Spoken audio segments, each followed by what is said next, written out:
So I found a few similarities that Zimmelman, Daniel, and Hyde had between the two, between the writing and the math. And the couple, though, that I want to talk about real quick is that to increase student ownership and responsibility, on page 155, they mention it in writing, and then they mention it again on page 185. And I think that's huge.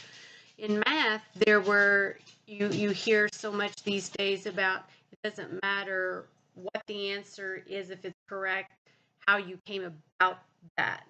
So I think that's really interesting, and you can use that also in writing to have more of their own opinions, as long as it's based on fact. And in writing, it could be based on their research, and on math, of course, it's based on formulas. So I think all of that is really interesting. And the other thing is that they both need to be is filled with praise. With writing, praise them for the research that they've done, and in math, praise them for the work that they've done towards that end goal of coming up with a solution, not just finding the solution, but actually coming up with that solution. Those steps are very vital. So even though maybe they got the problem wrong, there was a process to that as well. And that kind of leads into the assessment also, is just be supportive of them, and use relevant real-world context. I found that really interesting to use in math. It was easy to use that in writing.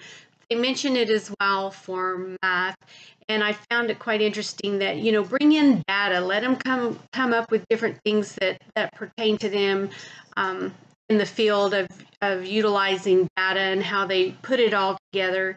And then, of course, in writing, use relevant real-world events, topics, things that you can come up with on your own. So that's kind of what I found for both of those this evening. And yes, definitely, I can use those in my history lesson.